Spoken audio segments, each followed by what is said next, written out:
반갑습니다 여러분. 게시탐정 장전도사입니다. 아이고, 원래는 이게 휴거 이후 시리즈를 올려드려야 되는데 들어가기 전에 먼저 여러분들께 꼭 읽혀드렸으면 하는 이야기가 있어서 이쪽을 먼저 들어가겠습니다. 어차피 제가 대환란 시리즈 처음 이제 제 첫 번째 편 들어갈 때 말씀드렸죠. 15부작은 초안이고 진행하면서 제 계획에 따라 고무줄처럼 늘어났다가 줄어들지는 않는다고요. 근데 이 시리즈가 늘어날수록 여러분들께는 아마 더 좋을 겁니다. 더 볼거리, 들을거리가 많아지니까요. 오늘 여러분들께 들려드릴 이야기는 조지 오웰의 1984년이라고 하는 유명한 소설책에 대한 리뷰입니다. 물론 이제 이게 소설인데 여러분들의 이해도를 높여드리기 위해서 이 1984년 영화 내용에 준해서 이제 여러분들께 설명드릴게요. 이 1984년 영화는 정말 그 제목처럼 1984년에 제작이 됐습니다.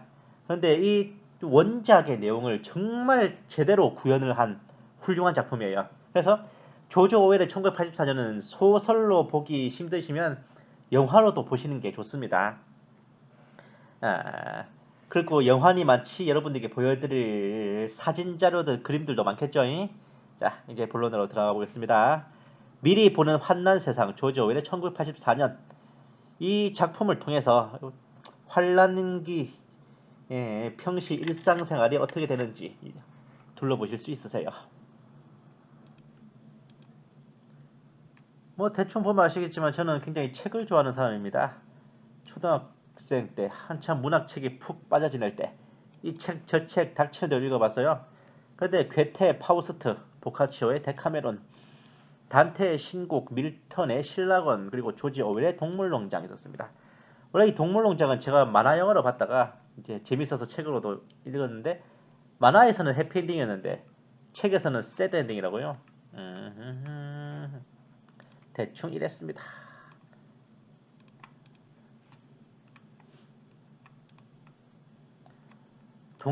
조지 오웰의 동물농장은 이제 원작 소설에서는 이제 돼지들이 완전히 인간처럼 그 농장을 완전히 자기들의 소굴로 만들고 동료 동물들을 채찍으로 부려먹으면서 이렇게 막 놀고 먹죠. 그런데 만화 영화는 이제 근데 소설의 결말은 이 돼지들의 모습이 완전히 인간들과 똑같이 보이는 것으로 끝나는데 만화 영화도 마지막에 이제 카드를 치고 술에 쩔어있던 돼지들의 모습에 빡친 당나귀 벤자민이 급히 편지를 써서 이제 주변 농장들로 지원을 요청합니다. 그렇게 사방에서 쳐들어온 동물들로 인해 나폴레옹을 비롯한 돼지들이 개발살이 난다는 해피엔딩이에요. 근데 제가 원래 이 동물농장을 읽으려고 이제 한 푼, 두 푼 모아서 이제 책을 샀는데 책이 댑다 두꺼웠습니다. 알고 보니 조지 오웰이 쓴 동물농장은 1984년을 같이 수록한 합본이었고 제가 읽으려던 그 동물농장보다 뒤에 딸려온 1984년이 책 분량의 거의 대부분을 잡아먹었더라고요. 예병. 결국 이제 동물농장을 읽은 뒤에 이어서 1984년도 읽었습니다. 12살짜리가 조지 오웰의 1984년을 얼마나 이해했을까마는 어린 마음에도 이게 굉장히 음침하더라고 소설이. 좀 뭔가 해보려던 주인공이 잡혀가서 코렁탕 마시고 끝내 자기가 무너뜨리던 체제에 고개를 숙이고 나중에는 목숨까지 잃어버린다는 스토리 정도는 납득이 됐어요. 그런데 1984년을 읽은 분들 중 상당수가 주인공인 스미스 윈스턴이 소설 막판에 대형을 사랑한다며 눈물을 흘리더니 이내 어디선가 날아온 권총탄에 헤드샷을 당해 총살되는 것을 결말로 알고 계세요. 근데 이거는 번역을 삐꾸로 해놨거나 혹은 읽는 사람이 좀 주의 깊게 안 읽으면 영락없이 착각하기 쉬운 트릭인데 그 해당 부분은 윈스턴이 자기가 총살당하는 모습을 상상하는 대목입니다. 완전히 세뇌돼서 빅브라더에 충실한 추종자가 된 깨끗한 상태에서 죽고 싶다는 그런 절대적인 굴종의 상징. 이 부분을 제대로 이해하고 읽는다면 이 소설의 결말은 정말 가슴 아파요. 어쨌든 결말은 윈스턴은 안 죽습니다. 대형을 사랑하며 우는 것으로 끝나요. 아하. 조지 오웰의 1984년은 일루미나티의 입장에서 계획하고 있는 대환란의 모습을 제시한 겁니다. 조지 오웰을 단순히 디스토피아 소설 작가로만 아는 경우가 많은데 그런 평범한 작가 아니에요. 이 조지 오웰의 스승뻘쯤 되는 허버트 조지 웰즈는 우주전쟁과 타임머신을 쓴 영국의 저명한 SF 작가고 미래학자입니다. 그렇게만 알고 있다면 반만 알고 있는 것이고, 이 허버트 조지 웰즈의 원래 신분은 영국 군사정보부 MI6의 첩보 요원, 일루미나티 산하 악마 숭배 클럽의 일원입니다.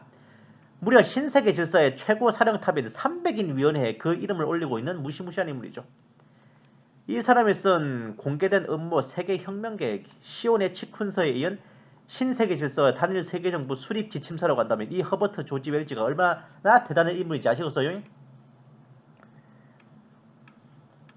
이 조지 오웰이 이 허버트 조지 웰즈의 제자라는 설이 있어요. 따지고 보면 이 동물농장과 1984년은 프리퀄과 본편입니다. 동물농장에서 신세계 질서의 수립 과정을 그렸다면 1984년에서 신세계 질서 치하에서 일어나는 일들에 대해 묘사했기 때문에 그렇습니다. 예측이지만 이 조지 오웰이 평생 좀 불우하게 살다가 좀 비참하게 죽음을 맞은 게 이 일루미나티의 활동이나 계획에 끝내 출용하지 않고 신세계 질서에 대한 계획들을 빼내서 이 동물농장과 1984년 두 작품을 통해 폭로해버렸기 때문이 아닌가 싶은 생각도 들 때가 있어요. 이건 그냥 제 추리가 그렇습니다. 이 1984년은 책만이 아니라 영화로도 유명해요. 이 감독이 조지 오웰의 광팬입니다. 이 영화 만들면서 정말 1984년에 심지어 월 1일까지 소설에 나온 것과 똑같이 각을 맞췄어요. 그러니까 소설 속 날짜와 맞추려고 그러니까 굉장히 강행군을 했죠. 영화에서 이 내부당원 오브라이언 역을 맡은 원로 배우 리처드 버튼 선생이 영화 제작 끝나고 한 달 뒤에 사망했답니다. 과로로. 엄청납니다. 잘 모르시는 분들을 위해 말씀드릴게요. 리처드 버튼은 영국 영화계에선 전설의 레전드로 불리는 명배우입니다. 유명한 미녀 배우 엘리자베스 테일러의 남편이기도 했어요. 남편이기도 했다는 것은 이혼했다는 소리겠지. 제가 앞서 말씀드렸듯이 책을 읽기 부담되시는 분들은 영화로 보시는 게 좋습니다. 열렬한 오웰 빠였던 감독 덕분에 영화 1984년은 원작 소설을 거의 그대로 공개했거든요. 이거 공유 사이트 가시면 다운받으실 수 있으세요. 근데 솔직히 영화 자체는 참 더럽게 재미없어요. 자, 작품 속으로 들어가 보겠습니다. 1984년에도 영화 오프닝으로 사자를 썼었네요. 이것이 가만히 있자. 올해 2019년이니까 35년이 지났으니 지금 이 사자들의 손주들이 가업을 잇고 있겠어요. 시작과 동시에 딱 하고 뜨는 문구가 있습니다. 현재를 지배하는 자가 과거를 지배하고 과거를 지배하는 자가 미래를 지배한다는 문구입니다. 이걸 좀 더 고풍스럽게 바꾸면은 노골적으로 바꾸면은 현재를 지배하는 자가 과거를 조작하고 과거를 조작하는 자가 미래를 제압한다. 뭐 그 정도로 볼 수 있어요.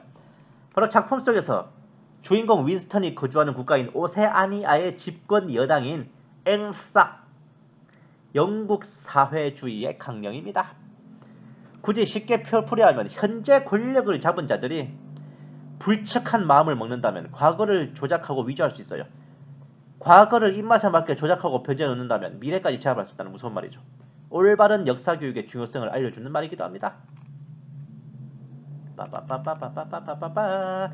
농담이 아니라 우리나라도 일제강점기 때 일본이 작심하고 우리의 국사를 모조리 폐기하고 한민족은 과거 삼국시대 신공황후의 한반도 정벌 때 백제와 신라와 고구려가 모조리 복속되고 임나 일본부에 의해 지배를 받아오다가 현재에 이르렀다는 내용으로 역사를 바꿔본다면, 그리고 우리나라가 해방되지 못한 채로 딱 100년만 흐른다면 과연 독립운동이 가능할까요? 100년까지 갈 거 없습니다. 대한제국을 기억하는 세대들만 없어져도 게임 끝입니다. 독립운동이 힘든 정도가 아니라요, 아예 한민족 후손들이 독립운동을 할 생각 자체를 못해요. 자신들이 이미 1000년도 더 전에 일본에 합병된 후 그대로 이어져 온 일본인들이라 여길 겁니다. 무서운 일이죠. 사실 여기에서 조지 오웰은 이미 이 1984년이 적그리스도가 지배하는 대환란 세상의 스포일러라고 암시한 거예요. 다니엘서 7장 25절 읽어보시면요, 적그리스도가 하나님을 대항하여 모독하고 성도들을 지치게 하며 때와 법을 변개시키려 하고 3년 반을 지낸다는 말씀이 있기 때문입니다. 때와 법을 변개시킨다. 가짜뉴스와 조작. 각설하고 우리의 주인공 윈스턴 스미스는 매우 착실한 오세아니아의 당원이며 공무원이며 성실한 사회인입니다. 자유한국당 책임당원이자 중앙청년위원인 저만큼이나 착실한 당원이래요. 요 앞에 거대한 텔레비가 텔레스크린입니다. 업무 시작 전에 실시하는 2분간 증오에도 성실히 참여합니다. 이것은 증오의 대상이자 반체제의 상징인 골드슈타인입니다. 예. 골드슈타인. 어휴, 빡쳤어요. 와, 골드슈타인을 본 당원들이 흥분하기 시작합니다. 참고로 우측 하단에 빨간띠 두르고 소리 꽥꽥 지르고 있는 여성 동무가 이 작품의 여주인공인 줄리아입니다. 증오로 들끓는 와중에도 체면이 있어서인지 점잖 빼고 앉아있는 내부 당원들. 파란 제복을 입은 사람들은 내부 당원이고 검은 제복을 입은 사람들은 내부 당원입니다. 내부 당원은 오세아니아 전체 인구 중 2%밖에 안 되는 엘리트예요. 외부 당원은 13%. 그러니까 당원 15% 빼고 나머지 85%는 프롤레타리아, 무산자, 줄여서 프롤이라 부르는 평민이라 쓰고 개돼지라 읽는 그런 계층 되겠습니다. 이건 뒤에 설명드릴게요. 에라이 확 씹어 던집니다. 2분간 증오의 힘이 이렇게나 무섭습니다, 여러분. 이거는 거의 집단 마인드 컨트롤 그런 거라고 보면 되겠죠. 앞에 집어 던진 책에 뒤통수 맞았나봐요. 뭘 집어 던지고 지랄이야 하고 쳐다보잖아. 어흥이 이건 나만 칭찬한 것 같은데. 주인공이 윈스턴 스미스입니다. 일단 묻어가자. 골드슈타인. 묻어가는데도 뛰어난 우들 주인공이야. 짠. 따따따따따따따따따따따따따 따따따따따따따따따따따 빅빅빅 이 음악 나오면서 비 하고 소리 질러요. 비가 뭐냐? 빅 브라더. 골드슈타인의 얼굴이 요 당의 깃발로 바꿔불고 이어서 큰 형님 대형의 얼굴로 바뀌자. 어떻게 됩니까? 안도감에 젖어 경의를 표하는 당원들. 그러니까 이게 막 손을 막 크로스 해가지고 올리는 저게 당에 대한 충성의 표식 또는 적들에 대한 저항감의 표식이에요. 손 모양을 이제 이렇게 크로스를 지어서 딱 올리고는 저 많은 사람들이 한 목소리로 비를 연호하는데 어미 선상님 이 부분은 되게 디테일하게 묘사했어요. 대환란 시대에도 이런 방식의 집단적인 마인드 컨트롤이 있을 것입니다. 이렇게 2분간 증오로 하루 일과. 근데 2분보다 더 길던데 제가 봤는데. 이 오세아니아의 수도 캔버라나 시드니가 아니라 런던이에요. 4개의 정부 청사가 있는데 진리성, 풍부성, 평화성, 애정성이라 합니다. 소설 속의 묘사로는 피라미드 모양의 거대한 돔, 일루미나티 도성이 진리성은 정보와 언론 담당, 풍부성은 경제 담당, 평화성은 전쟁 담당, 애정성은 치안 질서 담당입니다. 이 이름이 졸라 역설적인 이유가 진리성인데 진리가 없어요. 모든 정보의 통제와 조작이 이루어지고 가짜뉴스 만드는 공장입니다. 풍부성에서는 배급량이 감소되는 것밖에 전하잖아요. 평화성에서는 끝도 없는 전쟁만 벌이고 있고 애정성에서는 수도 없는 사람들이 끌려가 주리를 틀리고 코령탕을 마시면 애정을 듬뿍 받고 있거든요. 자, 진실의 방으로랑 비슷한 거예요. 애정성. 윈스턴 스미스가 근무하는 곳은 진리성의 기록국 소속 역사 담당 부서입니다. 이런 사무실에서 근무를 해요. 이 근무 내용이라는 게 뭐이? 책상에 앉아 이 사무기계를 세팅하면 저런 전보가 띡 도착해요. 전보 내용이 뭐다? 이전에 배포된 신문 보도 내용 중 초콜릿 배급량에 오류가 있으니 수정하시오 라는 지시입니다. 아이고 대신 말이 웃기잖아. 에? 이미 배포된 신문 내용을 바꿔치라니까? 이게 말이 돼요 이게? 에? 참고로 저 전보에 찍힌 6079 이건 스미스 윈스턴의 개인 코드 번호입니다. 윈스턴은 이름 말고 이제 6079라는 숫자로도 불려요.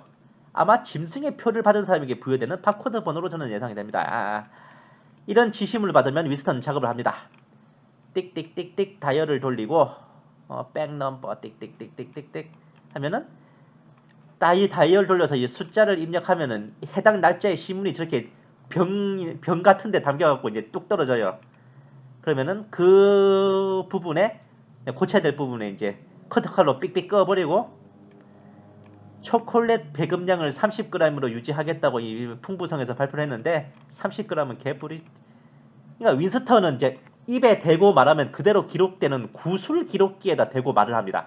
그러니까 말을 하면은 저절로 그냥 기록이 돼요. 1984년 2월 14일자 신문의 초콜릿 배급량을 20g에서 25g으로 늘리겠다고 말합니다. 그렇게 되면 오세아니아 전국에 배포되는 모든 타임스 신문의 1984년 2월 24일자 신문의 초콜릿 배급량 기사는 배급량을 30g으로 늘리겠다가 아니라 배급량을 기존의 20g에서 25g으로 늘리겠다라는 내용으로 변하게 되죠. 그럼 인민들은 와, 당에서 초콜릿 배급량을 5g이나 늘렸어 라고 만세를 부르고 환호 작약을 하는 겁니다. 아따 이 개돼지들 진짜. 아니 너무한 거 아니야 진짜. 작업이 끝나면 기존의 원래 내용이 담긴 신문은 기억통이라 불리는 화로에 넣어서 태워버립니다. 이제 1984년 2월 14일 신문의 초콜릿 배급량은 30g이 아니라 25g으로 확정됩니다. 근데 만약에 여기다가 만약에 30g 아니었어요? 라고 말하면 어떻게 된다? 진실의 방으로 애정성으로 끌려갑니다. 자, 이 장면을 유심히 보세요. 조지 오웰이 이 작품 쓸 당시에는 현재 스마트 기기가 없었기 때문에 전보, 구술 기록기, 병에 담긴 신문 그렇게 표현됐지만은 사실 다이얼로 입력해서 전달받는 건 지금의 팩스로 봐도 돼요. 구술 기록기도 이게 음성 인식 시스템이죠. 우리가 지금도 흔히 보는 일명 가짜 뉴스가 신세계 질서 치하에서는 일상적인 것이 되어 국민들의 눈과 귀를 가려요. 여러처럼 우리의 주인공 윈스턴은 하루 일과를 마치고 집으로 돌아와서도 그렇게 마음이 안 편합니다. 왜냐?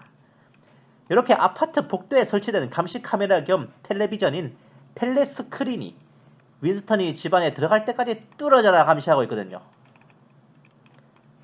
옆집 사는 친구 아들이 당 직속 청소년 단체인 스파이단에 들어가더니 아버지 친구의 일거수일투족을 감시하고 있어요. 북한의 조선소년단과 나치 독일의 히틀러 유겐트, 그것도 이랑 비슷합니다. 이 개초딩들의 중요한 임무 중 하나는 정탐 활동을 통해 부모, 친지, 주변 사람들의 반동적 언행을 식별하여 당에 밀고하는 것입니다. 우리가 흔히 아는 보이스카우트와 걸스카우트의 의미도 뭐냐면은 소년, 소녀 정찰병 또는 척후병이라는 뜻이잖아요. 스타크래프트의 프로토스 전투기인 스카우트가 정찰기지 않습니까? 아마 대환란 시대가 되면 청소년들을 세계 정부 산하의 보이스카우트나 걸스카우트나 컵스카우트에 의무 입단시킬 수도 있습니다. 사실은 이 보이스카우트, 걸스카우트 만든 사람들도 프리메이슨 요원이에요. 베이든 파월 경이 프리메이슨 소속입니다. 집안에 설치된 텔레스크린과 옆집 초딩의 매서운 눈초리를 피해 집안에 들어왔는데 홍해 선상님 살아계실 적에 일은 없었는데 가장 큰 감시 카메라는 집안에 있었지 말입니다. 아예 떼어내지도 못하게 벽의 일부로 이루어져 있죠. 제일 목 좋은 곳에 자리 잡고 있어 집안 어디에서도 텔레스크린의 시야에서 벗어날 수가 없습니다. 어떤 모양이냐고요? 이렇게 돼 있죠. 이렇게 졸라 크죠. 이게 텔레비전이거든요. 텔레비전 겸 감시 카메라. 떠들고 있는 소리 듣기 싫어 소리를 줄입니다만은 소리만 줄일 수 있고 끌 수는 없다는 게 함정입니다. 끝까지 줄여도 다 들려요. 소리가. 70년 전에 벽걸이형 평면 스마트 TV를 예언한 조지 오웰 선상님. 전기세는 사회주의 국가라서 국비로 해주겠지? 이게 이제 텔레스크린의 시야에서 윈스턴을 바라보는 시각입니다. 텔레스크린은 텔레비전이 아니라 감시 카메라거든요. 송수신이 동시에 가능해요. 이쪽에서 이제 텔레비전 프로그램을 보내면서 상대방의 모습과 소리도 감청 감시를 할 수 있고 무작위로 한 사람을 콕 찍어서 그 사람만 내내 감시하는 것도 가능합니다. 무서워요. 이렇게 딱 구석에 숨어있죠. 그럼에도 불구하고 우리 의지의 주인공 윈스턴 끝끝내 텔레스크린의 시야에 들어오지 않는 부분을 찾아냈습니다. 벽 속에 벽돌 빼내고 안에 숨겨놓은 일기장 꺼내가지고 그 사각지대에서 몰래 일기를 쓰죠. 일기를 왜 저렇게 역정모이라도 하는 양 숨어서 쓰냐? 역정모이가 맞아요. 당의 방침으로 인해 당원들은 역사를 유추할 수 있는 것에 대한 기록이 금지되었습니다. 일기도 마찬가지예요. 기록을 철저히 통제했습니다. 앞에서 보셨듯이 신문을 기록하는데도 입으로 불러주는 구술 기록기를 쓰잖아요. 일기장이나 펜 같은 것도 소지가 안 돼요. 그런 거 갖고 다니는 것 자체가 사상 범죄입니다. 작품에서 윈스턴이 이제 당의 통제를 덜 받는 프롤레타리아 구역에 가서 일기장과 펜을 구해오거든요. 당에서 이렇게 역사를 금한 이유가, 기록을 금한 이유가 뭐냐면은, 그러니까 지 꼴린 대로 역사 언론 보도를 뜯어고치고 국민들을 개돼지 만들려면은 일기나 비방록 같이 뭔가 역사적 내용들을 기록하는 걸 허용해서는 안 된단 말입니다. 왜냐, 그런 걸 하나하나 허용하게 되면 당의 선전이나 보도에 의문을 품고 반발하려는 움직임이 반드시 일어날 거거든요. 또 기록을 철저히 금해야만 인간의 기억력과 창작력이 극도로 떨어져 한마디로 인간을 바보 만들고 개돼지 만들 수 있게 됩니다. 악랄하죠. 꿈속에서 윈스턴이 기억하는 어린 시절은 핵전쟁으로 모든 것이 완전히 파괴된 어두운 세상이었습니다. 이 작품에서는 이 소설 설정에서는 핵전쟁을 통해 미국이 영연방을 합병하고 소련이 유럽을 집어삼켜 오세아니아와 유라시아를 공격합니다. 그리고 한국, 중국, 일본, 만주, 티벳, 몽골 등이 뭉쳐 동아시아, 이스트아시아를 구성한다고 명시되어 있죠. 물론 이때는 한국은 좀 존재감이 없어가지고 한국이 대놓고 나오진 않아요. 작품에서 묘사된 3대 초거대 강대국입니다. 색깔 없는 부분은 3대 초강대국 어디에도 속하지 않는 중립지대입니다. 이들은 끊임없는 각 세력의 각축장이 되어서 그곳의 자원과 인간들은 마치 연료나 군수물자처럼 마구잡이로 소비되고 있어요. 대략 유라시아는 러시아와 유럽의 합체로 보면 비슷하고 오세아니아는 영연방과 미국을 비롯한 아메리카 일대입니다. 꿀잠 자던 윈스턴을 깨운 사람은 다름 아닌 체육 선생님이세요. 모든 당원들은 이 텔레스크린에 나오는 체육 선생님의 지시에 따라 아침 체조를 하고 운동해. 국민 체조요, 국군 도수 체조요. 근데 대단한 게 뭐냐면요,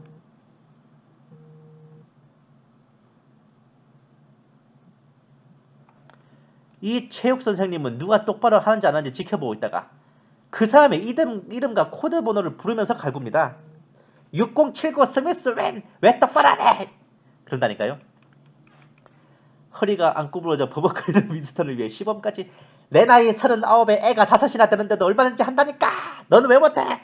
진짜 그렇게 말씀하세요. 쫄죠. 운동 끝나고 출근하기 전 구내 식당에서 아침을 먹는 뒤 명색이 오세아니아 인구 전체의 13%에 들어가는 외부 당원인데도 식사가 역시 큰둥해요.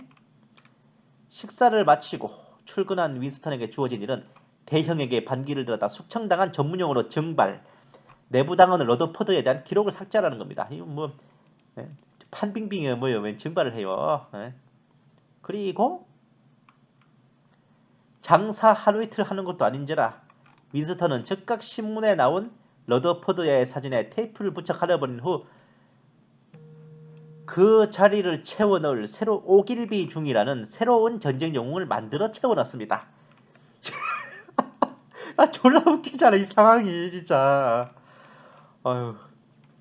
그런데 윈스턴이 퇴근하던 중 자주 들리던 술집인 밤나무 카페에서 뭔가 놀라운 일이 생겼죠.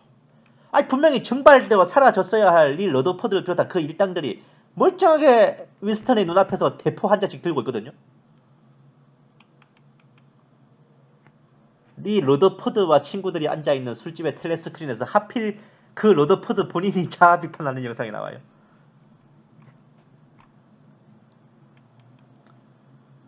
이 러더포드가 영상 속에서 하는 말 제가 적어보면은 본인이 태업을 하고 당자금 횡령하고 적국인 유라시아를 돕고 군사기밀을 팔아먹고 성도착 행위를 저지르고 사상범죄 저지르고 동맹국 동아시아를 비방하고 선동적인 문학과 마약으로 청천원들을 타락시키고 모든 면에서 자기 아니 이거 한 사람이 다 지을 수 있는 죄인가 이게? 이런 뭐 박근혜 대통령 재판처럼 길고 긴 죄목을 스스로 털어놓은 후 대형에 대한 자신의 사랑을 받아주기만 바랄 뿐이라면 눈물까지 흘리디요. 이 장면을 창밖에서 바라보던 윈스턴은 옛 미녀인 울창한 밤나무 아래에서 내는 니를 팔고 니는 내를 팔았다 라는 가사를 떠올립니다.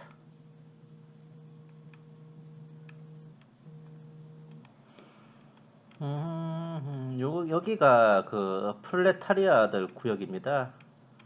대충 봐도 뭔가 되게 좀 자유롭고 흥미있어 보입니다.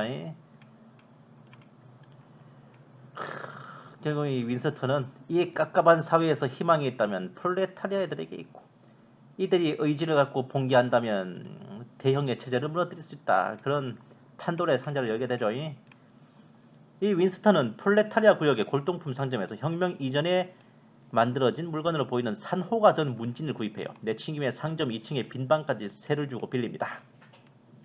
이 사람이 상점 주인 체링턴 씨인데, 이 방에는 텔레 스크린이 없네요 하는데, 이 영감이 뭐라 그러냐면, 텔레 스크린이 너무 비싼데다가 별 필요도 못 느껴서 그런 걸 안 가져봤다고 얘기합니다. 내 일거수일투족을 감시하는 감시 카메라인데 그걸 내 돈 주고 사야 되는 거죠. 웃긴 거잖아요. 근데 사실은 웃길 것도 없어요. 우리가 스마트폰, 그 휴대폰 그 위치 추적되잖아요. 그러니까 여차하면 나를 추적할 수 있는 감시 장비를 제 돈 주고 직접 사서 가지고 다니는 거 아닙니까? 방을 얻고 어쨌든 좋아라 하고 돌아가는 윈스턴을 우리의 히로인 줄리아가 매 눈으로 꼬라보고 있습니다. 빨간 띠는 여성들이 가입한 당직 속의 반성 동맹, 안티섹스 동맹이에요. 이 단체는 결혼을 거부하고 가정을 해체하며 성을 즐거움이 아닌 아이를 낳기 위한 수단으로만 유지하려 하는 조직입니다. 인생 참 재밌게 사네. 이들은 성행위에 따르는 즐거움을 제거하는 연구를 하고 있으며 임신 또한 인공수정을 권장합니다. 추적 비가 오는 동안에도 당연히 감시해 놓는 날이 서 있으니 집안에는 텔레스크린이고 집 밖에는 헬리콥터도 날아다니면서 집안에 있는 사람들과 거리를 감시합니다. 시대가 시절이니 이때는 헬리콥터였죠. 요새는 드론일걸요 아마. 그러거나 말거나 지하도를 걸어가던 윈스턴의 앞에서 기다렸다는 듯이 들썩 넘어지는 줄리아. 나 기집애가 끼 부리는 거 보소이. 부축하여 이렇게 세워주자 고맙다면 뭔가 슬쩍 지어주는데, 초면인데 무려 내는 당신을 사랑한대. 와우. 글씨 꼬라지 보소. 39살 윈스턴의 마음을 뒤흔들어 놓은 26살 줄리아. 왔다 부럽소이. 시절이 많지. 두 남녀의 첫 데이트 장소는 유라시아군 포로들을 공개 총살하는 저 영장입니다. 자, 오빠 나 믿지? 울창한 숲, 이거 앞에 배경이 너무 이거 합성태 나는데. 울창한 숲속에 남자 여자 둘이 있으면 뻔할 뻔자지 뭐요. 소설에서도 영화에서도 이 부분은 19금 대선에 처형장에서 1차, 2차는 우거진 숲속으로 갑니다. 와우. 시대가 시대인지라 이때는 물레방앗간이 없어요. 다음 안티섹스 동맹에서 개최하는 세미나에서 성행위와 성적 즐거움이 얼마나 당성을 무너뜨리고 대사를 그르치는 죄악인지를 열변을 토하고, 지금까지의 가정 형태는 무너져야 한다고 열과 성을 다해 가르치면 뭐예요? 이미 그 맛을 깨달은 줄리아와 윈스턴 커플에게는 여드레 찐 호박에 이빨도 안에 들어갈 소리죠. 자, 이 부분에서 대환란 시기에 세계 정부의 주도로 부부 플러스 자녀라는 정상적인 형태의 가정을 파괴한다는 것을 알 수 있습니다. 그 강사가 뭐라거나 말거나 둘만의 아지트에서 와우, 오붓하게 밀회를 즐기는 두 사람입니다. 물회가 아니라 밀회야. 나 둘이 사귀 연애하면서부터 줄리아 얼굴 밝아진 거 보소 이거. 근데 얘기 잘 들어보면 내부 당원들 중에 줄리아의 스폰서가 한둘이 아닙니다. 철저한 열성당원 안티섹스 동맹의 주요 인물이었지만 완전 개가면. 실제로는 진짜 홀라당 까지는 그런 걸크러시 돋는 여자입니다. 자, 와우. 당원으로서 금지된 드레스도 입고 화장도 하고 사랑하는 윈스턴을 위해 여성 동지가 아닌 한 사람의 여자로 변한 줄리아 데스네.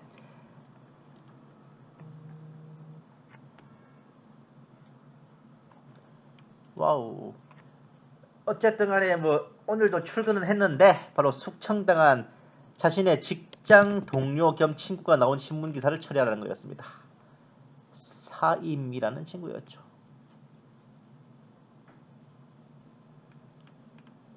잠시 마음이 씁쓸했지만 공과사는 철저히. 일을 마치고 퇴근하는 길에 내부 당원 오브라이언과 마주칩니다. 근데 놀랍게도 이 숙청된 윈스턴의 친구에 대해 언급하며 접근하죠. 증발당한 사람에 대해 기억하거나 얘기하는 것 자체가 또 상당한 사상범죄였습니다. 윈스턴은 그에게 묘한 동질감을 느끼고 다시 만날 약속을 하고 헤어집니다. 꽝. 오세아니아에서 수도 런던이 위치한 지역은 퍼스트 에어스트립인가 하여튼 좀 명칭이 웃겨 제1공대라고 불립니다. 공과대학이 아니라 그 무슨 항공띠 뭐 그런 희한한 뭐 공항 활주로 이런 뜻인데 어쨌든 여가 심심하면 로켓탄이 투하되고 이제 비상이 걸려요. 근데 이 로켓탄 폭격을 적국인 유라시아의 급습이라고 여기지만 윈스턴은 이것이 유라시아의 공습이 아니라 공포 분위기 조성을 위한 당의 자작극이라 여기고 있습니다. 이거 밑에 그림 보시면 군대 갔다 오신 분들은 준비태세 하는 거랑 비슷하다고 보실 거예요. 대환란기도 이러한 자작극을 통해 공포 분위기와 적개심으로 신민들을 세계 정부에 충성시킬 겁니다. 마침내 오브라이언을 만난 윈스턴은 그와 한장. 오브라이언이 내부 당원의 특권으로 텔레스크린을 꺼버리는 것에 매우 놀라워합니다. 이렇게 감시 카메라를 꺼놓은 후 오브라이언은 윈스턴에게 자신은 골드슈타인을 지도자로 하는 오세아니아 내부의 반체제 단체인 형제단의 일원임을 밝힙니다. 뭔 무슬림 형제단이요 뭐요? 형제단의 목적을 위해 어떤 일이든 하겠다는 맹세를 시킨 후 오브라이언은 윈스턴에게 책 한 권을 빌려줘요.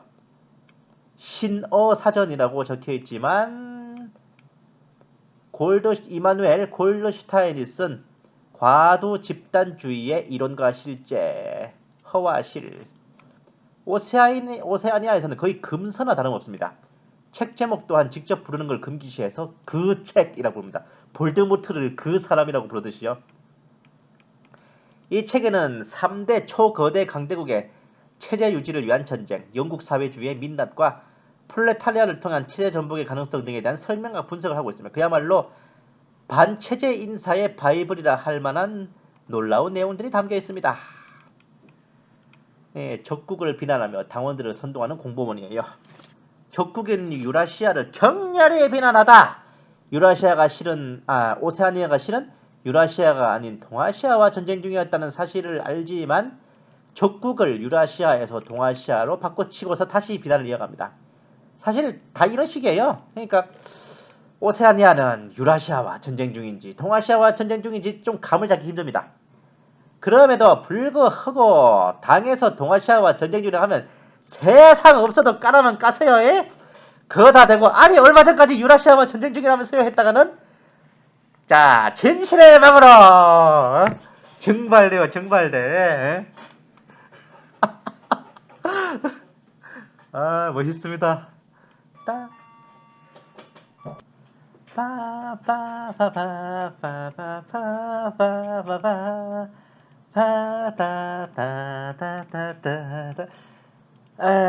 사실 핵전쟁 이후로는 뭐 전쟁 기술도 시원찮고 생산력도 시큰둥하고 그러니까 어느 쪽도 상대를 결정적으로 쳐 없애버릴 힘이 없어요. 제가 아까 위에 지도 잠깐 보여드릴게요. 자, 그러니까 마음만 먹으면 유라시아가 저 영국을 덜컥 집어삼킬 수 있을 것 같고 오세아니아도 마음만 먹으면 뭐 프랑스나 뭐 이런 스페인 같은 땅들 먹을 수 있을 것 같잖아요. 근데 그게 그렇게 말처럼 쉽게 안 된다니까. 어느 지역을 점령을 했어도 그 지역 주민들을 동화시키고 국민들을 국민으로 만드는데 걸리는 시간과 노력과 비용을 감당할 재간이 없다니까요. 그러니까 이게 점령하는 것보다 점령하고 나서 돈이 더 들어가요. 그냥 점령 안 하는 게 더 낫다니까. 이해득실을 따져보면. 그러니까 전쟁이라는 거는 이제 국경지대에서 투닥거리거나 혹은 중립지대의 자원과 주민들을 먼저 탈취하려는 다툼 내지는 상대방이 탈취한 자원과 주민들을 강탈하는 게 고작 오세아니아, 유라시아, 동아시아 세 나라가 적당히 편을 먹고 한쪽을 다구리를 치다가 수시로 배진해서 통수 치고 그냥 엎치락뒤치락 하는 상태에서 그냥 세월만 그냥 흘러가는 거예요. 오세아니아는 영국 사회주의, 유라시아는 네오볼셰비즘, 동아시아는 죽음 숭배라는 각각의 지배 이념이 있고 통치 구조도 얼추 비슷합니다. 세 곳 모두 그 지배층들이 적당하게 전쟁을 하는 게 오히려 권력 유지에 도움이 된다는 사실을 알고 있는 거죠. 전쟁을 통해 생산물들 다 소비해버리고 축적되지 못하게 하는 거예요.